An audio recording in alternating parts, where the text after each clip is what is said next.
Good morning, everyone, and welcome back to ITIS 6167 and 8167. And in this week, we started to introduce the software-defined networks and its security features. We actually posted multiple video clips and we posted the slides. We have introduced some content in the previous session. And here we are going to introduce some part in the slides that we believe is very important. We will not go through the slides one by one, okay? So by now, after watching the video and listen to the presentation, you should have already got a feeling what the software-defined software-defined networks try to achieve, and what is the advantage of the technique compared to the traditional individual optimization for the routing procedures that are conducted at every routers. Okay, and here we're on the page 10 of the slides, and we want to introduce how do we determine the environment, or when you choose to adopt SDN, and there are still different approach you need to consider. Okay, there are several things we need to consider. Include how easy is it to develop on for the control platform. So in other words, do you want to conduct some development upon the control platform, or are you just going to use the provided service? And what is the southbound API? Is that based on the OpenFlow, or there are some other techniques, or there are even efforts who trying to use directly the SNMP protocol to achieve the control? And then when we talk about the switch OS and the switch hardware together, are they bundled together, or are we talking about a separate software installed on a DOM routing device or switching device, and the software will control the operation 100%? Okay. So we will not go through the dimension one by one, but one way to differentiate different techniques to implement SDN is one is the vertical stacks versus the white box networking.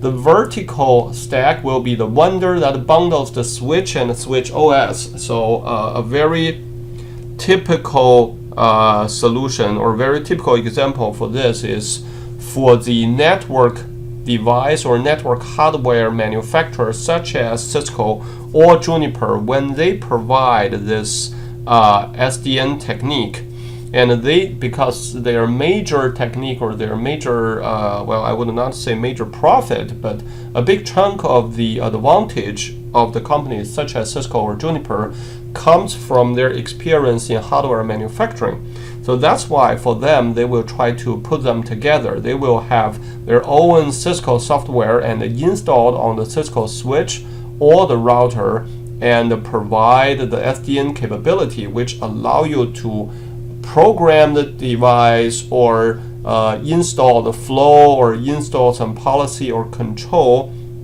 command to the switch. Okay, so this will be the vertical stack.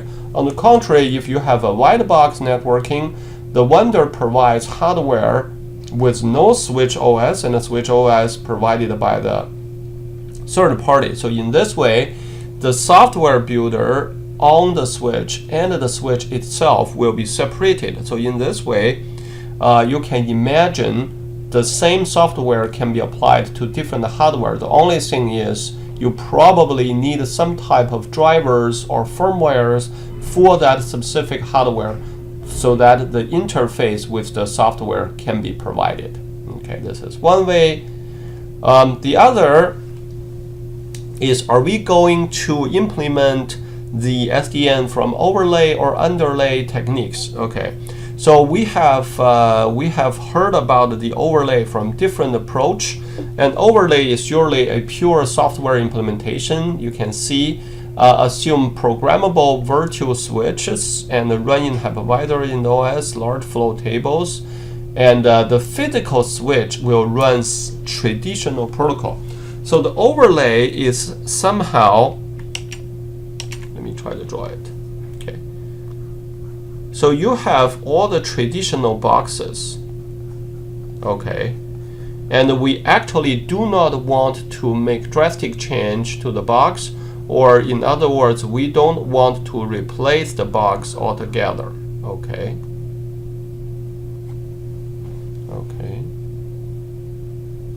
Okay, so now this is an overlay. I'm sorry, but now the pad does not seem to respond very well. So these are the traditional network device like switch.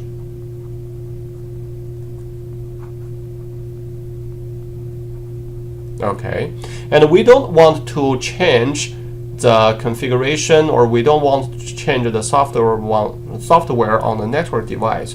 That's why we build an overlay. Okay, the overlay, you can imagine it's a virtual switch OS and also the virtual switch. Okay, this is purely software-based approach. And then, of course, from the top, you will have, from top, you will have the southbound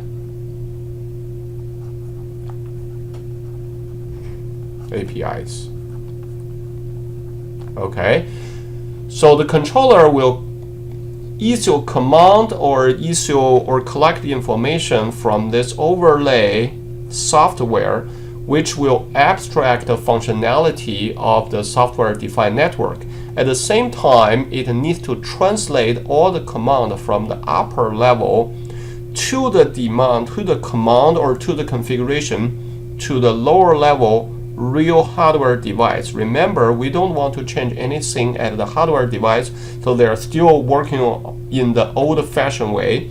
So that's why we need the level of abstraction we provided in this layer. This is overlay. So from the top level user's point of view, it seems that they are talking with really a smart device, which is the the data plane of the SDN. So it's all implemented here. So from the top part, whether or not this is overlay or this is not, it does not matter. And here they will translate all the command and the configuration for the lower layer network devices. So the good thing is we don't have to change any hardware here. We don't have to change anything in this hardware. So it will impact the hardware supply chain or the connectivity of the network to a very limited range. At the same time, we have to implement everything in this software overlay architecture. The problem, of course, now we need a procedure.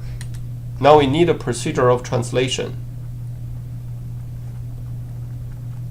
What do we mean by translation? So from the top point of view, they have the southbound, and they just use the API such as OpenFlow or any other API interfaces to issue command. And here, this software have to translate whatever the SDN command to the command and the configuration that the lower layer can actually understand. So from in this way, it actually will introduce some efficiency reduction problem. Okay. The good thing is it's easy to implement, and you don't have to change anything in this hardware. Okay. On the contrary, if it's going through the underlay, that basically means you don't have that layer of abstraction, and you can achieve fine-grained control and visibility into the network because you're directly dealing with the switches and hardwares. Okay, but of course, because it's hardware-based, it's very possible that the flow table size will be impacted by the hardware itself. Okay. And we introduced that the southbound interface, you could have OpenFlow, or you could have some other software. Remember, the OpenFlow itself, based on at least I see some papers, there is concern about the scalability of the OpenFlow. So in other words, whether or not it can support a very large scale network, it's still a problem. Okay. Here, this is also related to the implementation. This is a controller types, which you can have a modular controller or you have a high-level controllers. So if you have this modular controller, the application code manipulate the forwarding rules directly. So you need to write all this in the very not a abstract kind of high-level language, but more functional, that direct operation language such as C++ or Java, that they will directly form the packets, fill the command, and send the packets. Okay, send the packets. On the contrary, we could have a very high-level controller. In this way, we will have very high-level policy-based language, and the user can just define some policies or some implementations, so we don't touch the specific configuration rules. Okay, so you can see they're written in functional language, and you only need to define the policies. And of course, there need to have some type of translation from this high-level policy. For example, we want to achieve load balancing, and we want to make sure that none of the channels have the usage higher than 85%. So there is always 15% bandwidth left on every channel. So this is a very high-level policy. And to achieve that, of course, when we select the routes and when we measure the traffic of different applications, we need to understand that, and we need to translate the policy into detailed configuration implementation. Okay. And here there are some specific type of introduction of how the SDN are implemented. This is the Juniper solution, and like we discussed in the previous presentation, both Cisco and a software solution or virtualization solution provider such as VMware will have, they already have the SDN solutions as well. Okay. Here there's some examples, and you can see it's very interesting because many of the companies jump in. They're actually hardware manufacturer companies such as HP, Cisco, Juniper, Alcatel. I think this is a Canadian company. I could be wrong. And you can see they all use vertical stack. So basically, for the data plane of the SDN, one second, let me delete all of them. So you can see a lot of them actually use the vertical stack, which basically means at the data plane, they actually bundle the switch OS and switch itself together. So you have to, if you want to use our technique, you need to purchase the hardware and purchase the software from us as well. Okay, but my recent knowledge is that like the Cisco company, in their new approach, and in the Nexus series, especially the Nexus 9000 switch, now they started to allow this open. Well, we're not sure whether or not we can call it a white box, but you don't have to use the software provided by the company of Cisco, and you can actually use third-party software to control the switch. So I would say this is a good change from the end user point of view, because we will benefit when more of the hardware company become more open. Okay.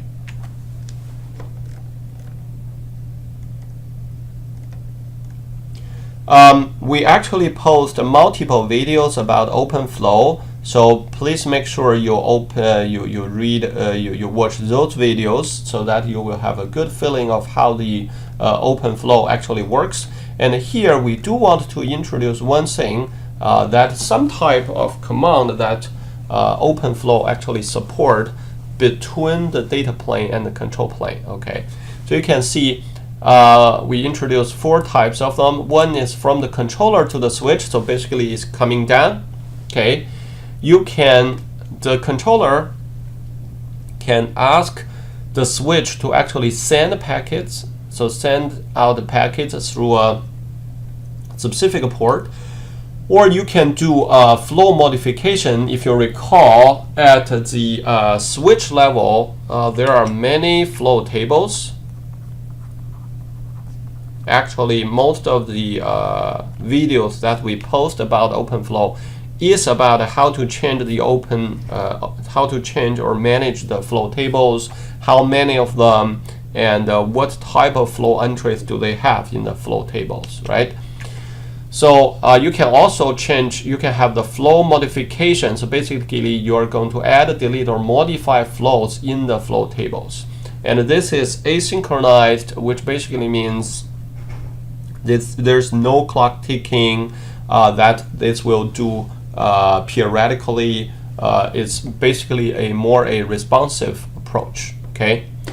And another group of asynchronized message initiated by the controller include a read state, features, and configuration. For example, to collect a statistic about the flow table ports and individual flows. A very simple example is how many packets have you seen for this flow entry in your table, because we want to see whether or not there will be a lot of traffic coming from the same flow, and if yes, whether or not we need to adjust the paths or routing paths for that specific flow. Okay. Features sent by the controller when a switch connects to find out the features supported by the switch, so it's more of the hardware, and a set and query configuration of the switch. So basically we need to know what type of capability a switch support, and then based on the capability we will generate the configuration. Okay. The third group is initiated by the switch, which is include packet in, flow removed, port status, or some error message. So if you recall, when there is a new connection established or initiated by the source and the destination, when the first packet come into the switch will not have knowledge about this flow entry. So what will the switch do? The switch needs to report to the controller, said, hey, this is something new. I've never seen this before. I need somehow your command on or your decision on how to handle this type of information. Flow removed, when the flow rule expires, the controller will be notified that this thing is no longer there. Port status, okay. And there is some type of message, we call it symmetric, which means can be initiated in either direction without solicitation. For example, like hello, you try to make sure the other party is still alive, or just showing that I joined the network. And echo to indicate the latency, bandwidth, or liveliness of a controller switch connection, or vendor for extension. Okay, so these are the 4 types example messages that actually the OpenFlow messages support, OpenFlow protocol support between the controller and the switches. Okay, and one thing we do want to talk shortly is about the rule installation. Do we do proactive rules or reactive rules? The proactive rules is basically the controller will already push the rules into the table. Okay, so in this way, when the traffic comes in, the flow table, the flow entry is already there, and the switch can directly check the entry and figure out what it is and do the action. Okay. And of course, this is not a very easy thing, because that basically means the controller needs to have the capability to predict what will happen and to predetermine the policies and punch the rules into the switch. The reactive rules will be easier, because when they see the first packet of each flow, they will ask the controller what to do, and then the controller can start to functioning. Okay. One thing we do want to remind you about this is about how many rules that the flow table needs to support. In other words, it's the size of the flow table. Okay. Remember, in the traditional routing table,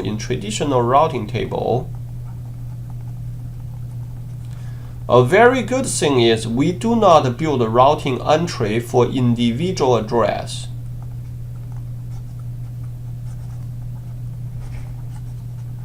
On the contrary, we actually build a routing entry for subnetworks. Okay. This will drastically reduce the size of the routing table and will greatly help to improve the efficiency of the routing protocols.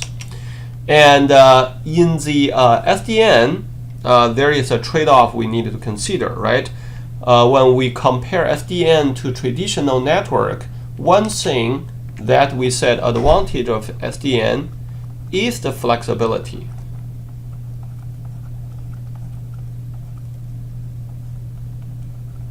In other words, we can actually generate a rule for every individual connection, every individual flow. Okay, so of course you can see the advantage is the flexibility, load balancing, and you can achieve multiple routes automatically because for the same source, same destination, we can have different rules just based on which connection or which flow it belongs to. And of course, there is the cost. The cost, which is the increased size in your flow table. Imagine if we have to establish an entry for every connection, okay, for the same source, same destination, even if just the port number is different, we need to build a different entry. Imagine how large the size of the table will be, okay? Therefore, we have to control the size of the table. Otherwise, it will be very hard for us to guarantee the efficiency. Okay, that's why we actually support a wildcard. It will be similar to the subnetwork concept. Actually, in the video we post about the rules of the open flow, you can already see there are wildcard rules. There are stars in certain field, which basically means anything can be mapped to that, or you can also have the subnetworks. Okay. And one thing I would recommend you to go out and do some quick read. You don't need to understand the technique wise, but you do need to understand what they try to achieve. The CAM and the TCAM, which is the content addressable memory and the tenetary content address memory. Okay, so basically, instead of search the memory one by one, okay, so let me draw this. I think this worth a 2-3 minute discussion.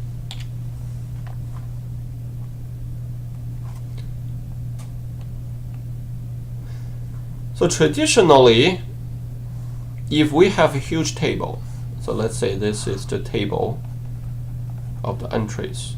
Okay, these are the flow entry table. If there's a table and if there's a packet come in, okay, if there's a packet come in, you need to search in the table and see which entry match. Okay, and of course the easy way is let's do a linear search. Okay, I just go from the top to the bottom. I find all the entries that match with the packet, and then I find the one with the highest priority, and then I go from there. This is table 1 or table 0. Maybe I will be redirected to table 1, table 2, so on and so forth. Okay. The only problem is if you're doing a linear search, the search efficiency will just decrease as the table becomes larger. Okay. That's why now they have the technique called content addressable memory, which is basically based on the content, you can locate the corresponding entry in the memory in a very fast speed. Okay. In this way, we can avoid the linear search in the table and control the overhead at the table search in the SDN, which is very important because remember, we try to provide the line speed for the connections in SDN. Okay. And with that, I think we will stop here for this set of slides. And in the future sessions, we are going to focus more on the security challenges the SDN faces, and how can we solve the problems. Okay, I hope this video is helpful, and I will see you in the next session. Bye.